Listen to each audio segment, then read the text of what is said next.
The Sussexes betray the king. Now, following the Highgrove House summit, in which Harry, Meghan, Archie, and Lily had afternoon tea with King Charles and Queen Camilla, with a strict order from the king for this meeting to be private, American cultural icon Martha Stewart has sensationally revealed that Meghan has been blabbing and boasting about the reunion with her father-in-law. I think it's actually kind of cool that Martha Stewart, who's now in her 80s, she just doesn't give an F, Glenn. She's like, I'm going to cut this bitch and I don't care if you don't like it. She's clearly mocking her. I don't think she respects the fact that Meghan Markle is a worthy competitor of everything Martha Stewart has done. Martha Stewart sat at the same dinner table as Meghan Markle and reportedly spoke to her for only a few words the entire evening. Yet somehow, that brief interaction became enough to spark a much bigger conversation about what Martha noticed that night.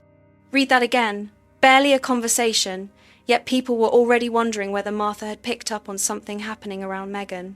And then came the question about Meghan's cooking show, especially the idea of Meghan stepping into a space Martha has dominated for decades. That is where things got interesting.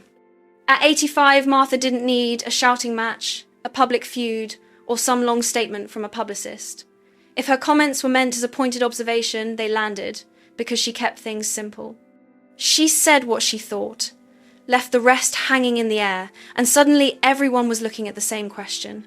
This is as delicious as a bowl of Martha Stewart's one-pot pasta. Yes, the lifestyle genius has just scored the ultimate revenge on a certain Meghan Markle, brutally exposing her, ironically, via the Sussex propaganda organ People magazine, as being a big fat gossip of breaking all of those private agreements that Prince Harry had made with King Charles. What exactly did Martha see that evening, and why did those few words get people talking so much? Now here is the part people may have gotten wrong. This was never simply a lifestyle showdown between two women fighting for the same spotlight. That version is easy to sell, but it misses the bigger angle. Martha Stewart is not simply Meghan's rival. She has publicly crossed paths with King Charles, including an event in New York, and has spoken positively about that connection. So, picture the room again. Meghan arrives at a California dinner after reportedly meeting with King Charles at Highgrove. That meeting had drawn attention because of its family significance and because it came after years of limited public contact. It was described as private and carefully handled, which made any discussion about it even more sensitive. And then comes the interesting part. If Meghan really discussed that meeting in a room where Martha was present, the choice of audience becomes impossible to ignore. Martha was one of the few people there with a direct connection to Charles. I had dinner with Meghan Markle the other night. Well, she was at the same table, so I can't say. She wasn't my guest. We were both guests at a dinner party in California, and she had just gotten back from the palace. And I think I didn't talk to her really more than to say a couple words, but I know she was talking about it. So anything said about him would naturally carry a little more weight. That changes the story completely. This isn't just about two famous women standing in the same room. It's about what was allegedly said, who was there to hear it, and why that particular conversation suddenly became such a talking point. Tom Sykes went straight at the detail he believed everyone else had missed. Consider the mechanics, he wrote. Martha exchanged barely a couple of words with Meghan and still came away knowing she was discussing her meeting with the king. That fact travelled across the dinner party into Martha's ear and out onto the pages of a major magazine. Then Sykes raised the questions that make the story even more intriguing. Whose house was it? Which night did it happen? Who else was sitting at that table? And did any of them have connections to journalists or the royal circle? Because one person there had a direct connection to the king. There is another detail worth looking at too. Martha was the person whose comments helped push this story into the spotlight, making the whole situation feel far more complicated than a simple celebrity disagreement. If the conversation really happened the way it has been described, the setting matters just as much as the words themselves. Martha Stewart was at a posh dinner party in California and revealed to People magazine that Meghan had been boasting about her return to the United Kingdom and her face-to-face meeting with King Charles and Queen Camilla. Well, but here is the part that really makes people stop and think. The reported dinner came after the private Highgrove meeting involving Harry, Meghan, their children, King Charles, and Queen Camilla.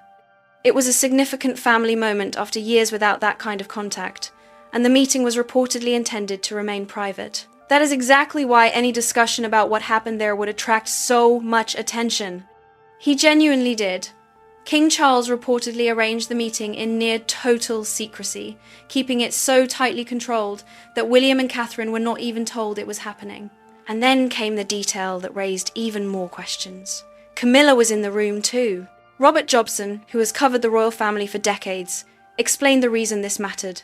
Camilla was there to give the king emotional support, yes, but more importantly, she was there to be a witness. A witness. That single word changes the way people look at the entire meeting. Phil Dampier, who has reported on the royal family since the 1980s, made a similar point. His argument was simple. You have got to have somebody there who can confirm what was said. Let that sink in for a second. If the reports are accurate, the king did not want the meeting to be just a private conversation between himself, his son, and his daughter-in-law. If you're an actress, it's hard to then transition to a princess, and then from a princess into a homemaking guru on a television show. It doesn't sort of follow. So go from there. He wanted another person present who could later confirm what actually happened. And that raises an uncomfortable question. Why would a family meeting require that level of caution? Supporters of the arrangement could say it was simply about protecting the king emotionally and keeping the conversation calm. Critics, however, may see something more deliberate in having a witness there. Either way, the royal family has dealt with disputed private conversations before. Oprah, the memoir. Interviews, stories that later became public and were presented from the Sussex perspective. Buckingham Palace even had its now famous response.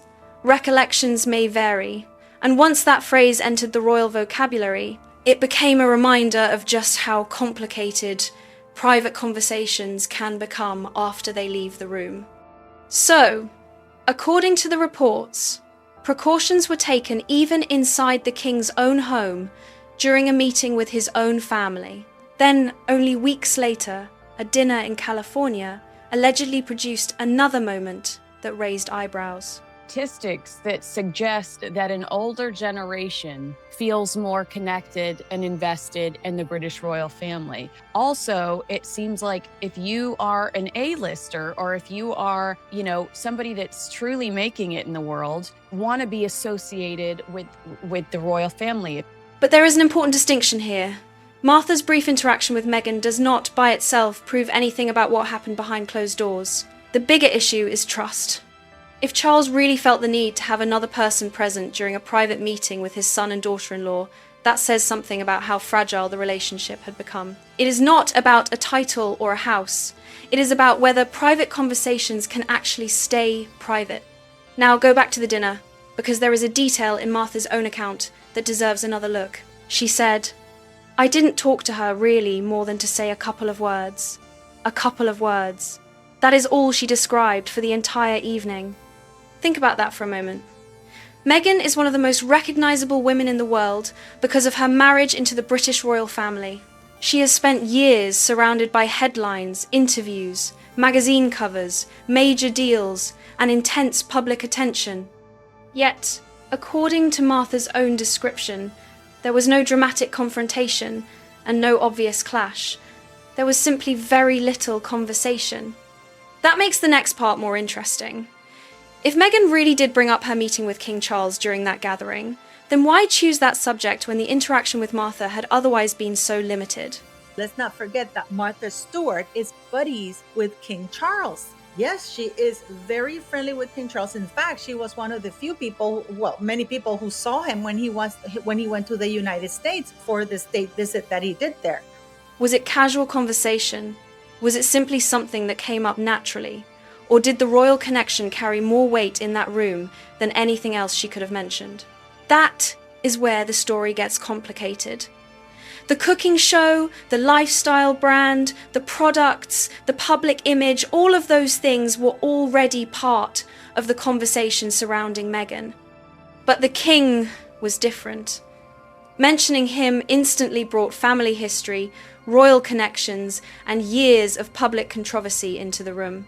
And if Martha really was listening even briefly, that could explain why those few words became such a big story. It was her father-in-law, and that is the angle some of the sharper commentators focused on this week. But there is an important distinction. Bringing up King Charles at a dinner does not automatically mean Meghan was trying to leak anything or gain attention. That is an interpretation, not an established fact. Still, the situation raises an interesting question. If the conversation really happened as described, why did the royal connection become the detail Martha remembered? So is this something that was plotted between King Charles and Meghan Markle, or is Meghan Markle simply just saying crap and lies, and this was a warning shot from Martha Stewart to the palace and say, hey, she's here making lies about this so-called meeting? She reportedly said they exchanged only a couple of words, yet the subject of the king apparently stood out. Not the cooking show, not the lifestyle projects, the palace connection! There is something revealing about that, even without assuming Meghan's motives. She has spent years building a public identity outside the royal family, while the royal connection remains one of the subjects that attracts the strongest reaction. That creates an awkward contradiction. The very institution she stepped away from is still one of the easiest ways to capture public attention. And once you notice that pattern, the timing becomes interesting too. The dinner reportedly happened around the same period as Meghan's 45th birthday, another moment that drew attention online. She shared photographs herself and posted about the birthday celebrations, including a playful video of herself dancing around the kitchen with balloons. Then came the public birthday tributes. Rather than focusing on every famous person who did not post publicly, the more useful question is who actually did show up and celebrate her. A small number of visible tributes does not necessarily tell us anything about her private friendships, but it certainly gave commentators another detail to dissect. That is where this story becomes less about a supposed feud and more about perception. Meghan can spend years trying to establish her own identity, yet the royal connection can still dominate the conversation. I don't think Meghan particularly wants to build any bridges with the UK or the royal family here. She's brought the children over because she wanted to support Harry and she wanted, like him, the kids to see their grandfather. But she's not as focused as he is on rehabilitating her image here. That matters to him. I don't think it matters to Meghan. And if that happened again at this dinner, it explains why a few reported words became much bigger than the conversation itself. Lady Colin Campbell put it in her usual blunt style. She described Meghan as a social climber who had pursued powerful connections and suggested that many of those relationships had since faded. That is Campbell's interpretation, of course, not an established fact. But it raises a question that keeps coming back. What happened to all those high-profile connections? There have certainly been moments that critics have pointed to. At the Bob Marley premiere, for example, there was plenty of speculation about who did and did not engage with Meghan and Harry. Campbell also made claims about the Jamaican Prime Minister and his wife being reluctant to speak with them, although those claims should be treated as commentary rather than proven fact. Phil Dampier has also discussed the criticism surrounding the couple and the way some people in the entertainment business allegedly view them. Reports and opinions like these can sound explosive, but they are still opinions unless backed by clear evidence. And that distinction matters when the story involves real people and their reputations. Then there is the birthday issue, which critics have used as another piece of the puzzle. Reports suggested that people connected to Meghan's company were encouraged to send birthday messages. If true, critics saw that as an awkward detail. Supporters, on the other hand, could simply argue that employees were being thoughtful toward their boss. Thing on the Tea Party, if it was going to be, the olive branch that everyone keeps on talking about, where was William? William was down the road playing polo and being photographed walking hand in hand with his beautiful wife, near the polo ground. Either way, the detail became another piece of the public conversation. But here is the bigger question. Years ago, Meghan spoke publicly about wanting to be valued for herself rather than simply being defined by a royal title or family connection. That was a major part of the message surrounding her new life. So naturally, critics now look at moments like this and ask whether that promise has actually been fulfilled, because the irony is hard to miss. If the biggest names are not publicly appearing at a birthday celebration, if employees are being encouraged to participate, and if royal connections still generate the strongest headlines, then the question becomes unavoidable. Has the independent identity she wanted actually taken over, or does the royal connection still command the room? That is what makes the dinner story so fascinating. The argument is not really about jam, candles, or even Martha Stewart. It is about the strange power of a surname that was supposedly no longer supposed to matter. And yet, whenever that connection appears, people immediately start paying attention. She did not escape the institution completely. Whether she wanted distance from it or not, the royal connection has remained one of the biggest parts of the public conversation around her for years. And that is where Martha Stewart's wording becomes interesting. Go back and read Martha's comments carefully, slowly. There is one detail worth noticing.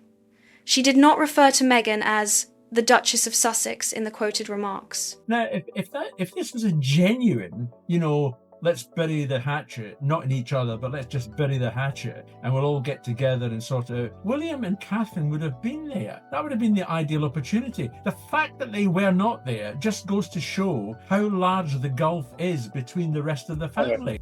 She used two simple words instead: Meghan Markle. Twice, according to the account being discussed.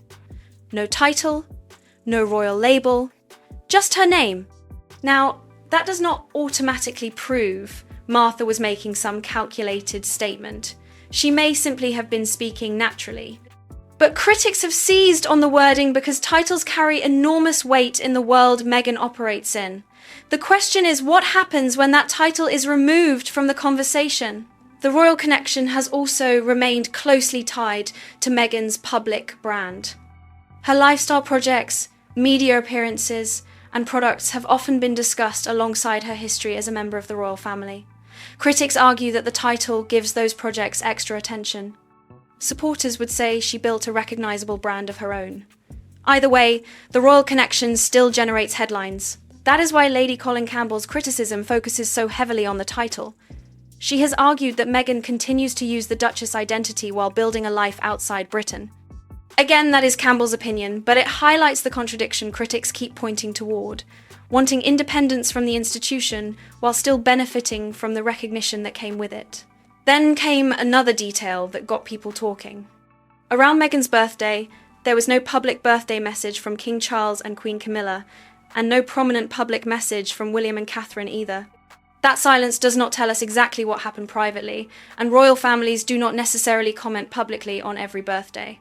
Still, the absence was noticeable enough for commentators to discuss. Let any photographs be taken, you see. Meghan and Harry desperately wanted of the king with the little children, and that would have boosted them up, and it would have cost her, they could sell it for a lot of money. But they weren't having that, and they didn't want Camilla in. But Camilla was there, and she was listening and making sure that nothing happened that she wasn't okay with, and the king would be okay with. He's got better things to do than to analyse something that they say. Lady C framed the question bluntly. Why would the King and Queen not publicly congratulate Meghan on her birthday? Supporters of the royal family may see it as completely normal restraint. Critics see it as another sign of distance. And that is where the timing becomes striking. Within the same week, Martha's reported wording and the royal family's public silence gave commentators two very different moments to compare. One was an American lifestyle figure using Meghan's name without the title. The other was the British royal family choosing not to issue a public birthday message. Neither side needed a dramatic statement. Yet together, those quiet details created a conversation that was impossible to ignore. Now, if you think Martha Stewart did this on a whim, simply because a journalist caught her on the right day, you may be missing the bigger picture. The tension people are pointing to did not appear overnight. Critics have been collecting moments involving Martha and Meghan for years, and this latest exchange has become the newest chapter. Strike one came the previous year. Martha was asked about Meghan and gave an answer that sounded polite until you listened closely. Meghan, I don't really know very well. I hope she knows what she's talking about. Shooter also reporting in another exclusive that Meghan did actually want a big birthday for her 45th, but no one wanted to be part of it. Sources telling him that the original plan was an over-the-top party worthy of the lavish New York baby shower and fairy tale royal wedding that once defined her life. Oprah Winfrey, Ellen DeGeneres, Serena Williams, Amal Clooney. Meghan loves a big party. Then Martha added, without being pushed into it, "Authenticity to me is everything." That wording immediately caught attention. And then Martha shifted toward Gwyneth Paltrow, praising her accomplishments and describing her as very successful, pretty powerful. Whether Martha intended a comparison or not, critics saw the contrast immediately. Meghan received uncertainty, Gwyneth received enthusiastic praise. That difference became part of the conversation. Strike 2 involved cooking. Meghan featured a one-pan pasta recipe on her Netflix series, and online critics questioned whether the technique had already appeared in Martha Stewart's work years earlier. There is an important distinction here. Similarities between recipes do not automatically establish that one person copied another, especially when cooking techniques can be widely shared. Still, the resemblance became another talking point. Martha did not publicly launch a major attack over it. Instead, according to the account being discussed, her website used the phrase, "the original and the best." No name was attached. No dramatic accusation followed. That ambiguity is exactly what made the moment so easy for commentators to interpret. Then came strike 3, this week's comments. After Martha reportedly described having spoken only briefly with Meghan, the story exploded again. When they take away the title from Harry and she's told that she can't use that title anymore, this woman is going to have a complete heart attack. Now she has wrapped her identity around a royal title that she hates from a colonialist family. So what is Meghan going to do now? A fight with Martha Stewart? Why does she have to clap back? Or is this something? People who already believed there was tension saw the remark as confirmation. Others saw nothing more than an honest description of a short interaction. Meghan Kelly reacted strongly and interpreted the exchange as shots fired, and that reaction tells you how quickly a few carefully chosen words can become part of a much larger celebrity narrative. No screaming match was required, no public feud had to be announced. The words were enough to get everyone talking. Glenn Greenwald described the comments as passive-aggressive criticism, arguing that Martha Stewart is so direct that she does not appear interested in treating Meghan as a serious competitor to what Martha has built over decades. Tom Sykes then summed up the whole situation with a line that instantly caught attention. Martha Stewart was showing off her knife skills, and Meghan is the onion. 2 years. 3 supposed strikes. And through all of it, Martha never needed to raise her voice or announce some dramatic feud. The comments themselves became the story. But then the conversation moved from personality to numbers, and that is where the criticism became much easier to measure. Take with love, Meghan. The first season reportedly received a mixed critical response, with a Rotten Tomatoes critic score around 38%, while the second season fell considerably lower. The holiday special was also met with weak reviews. Those figures do not tell the entire story. Don't you think? I think it's actually kind of cool that Martha Stewart, who's now in her 80s, she just doesn't give an F, Glenn. She's like, I'm going to cut this bitch and I don't care if you don't like it. She clearly mocking her. She got back from the palace and she was talking about it. Oh, back from the palace. And how difficult it is to try to jump from these different roles right into making yourself a homemaking guru. But they became ammunition for people questioning whether the series had connected with audiences the way Netflix expected. There was also discussion about the show's performance on Netflix's rankings. Critics pointed to reports that the second season did not appear in the Netflix Global Top 10 during its launch week. If accurate, that became another reason commentators questioned the show's reach. But rankings can vary by week and region, so they should not be treated as a complete measure of success or failure. Then there is the Netflix relationship itself. Reports have described the original deal as changing into a different arrangement, with the couple's future projects handled under a first-look style structure, rather than the massive output deal originally associated with them. That does not necessarily mean the relationship ended completely, but it is certainly different from the picture people had in mind at the beginning, and then came as ever. The brand generated plenty of attention when products reportedly sold out quickly. On paper, that sounds like a huge success, but critics immediately asked how much inventory had actually been available. There were also reports of fulfillment problems involving products and orders, including refunds and complaints about candles arriving without functioning wicks. So the argument became much bigger than Martha Stewart. Supporters could point to demand, attention, and products selling quickly. Critics could point to reviews, rankings, changing business arrangements, and customer complaints. The numbers do not tell one simple story, but they certainly give both sides plenty to argue about. And was telegraphing to us all, it ain't as easy as it looks, and she's failing. Like, that's really what she was saying. Yeah, I've seen comments from her similar, not maybe as harsh, about Meghan Markle, because I don't think she respects the fact that Meghan Markle is a worthy competitor of everything Martha Stewart has done. Then came the flower sprinkles, dried petals marketed as a finishing touch for food, and another product that quickly became part of the wider criticism.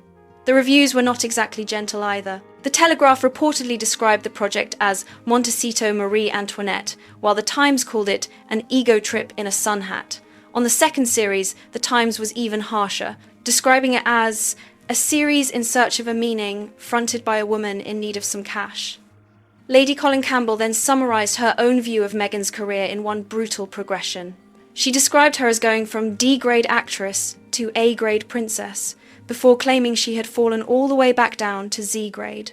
Those are Campbell's words, not an objective measurement of Meghan's career, but they capture just how severe the criticism has become. The bigger question is whether Meghan has actually failed, or simply taken a different path.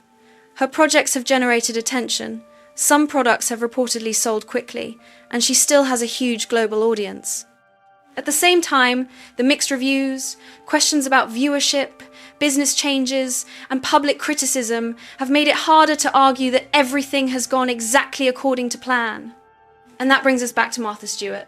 She spent decades building her name into a lifestyle empire, survived major personal and professional setbacks, and eventually rebuilt her public image on her own terms. But this Cookie Queen's campaign is going to fail because unfortunately Meghan Markle is using it to try and sell her jam. And the stories are completely unbelievable. Of course, GB News, which is suckered via its new Omid Scobie best pal Cameron Walker. Meghan Markle leaves interviewer stunned with bizarre jam admission. But as Queer Lips of Truth put it, that's because the bitch is lying. No reasonable human being takes Girl Scouts cookies and dips them. Meghan Markle is only trying to sell jam. Everything about her is contrived.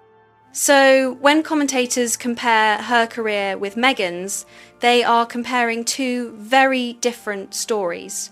Martha's success was built over a long period, while Meghan is still trying to define what her post-royal identity ultimately becomes. Which leaves the bigger question. What does Meghan do next? Tom Sykes has already suggested one possible answer.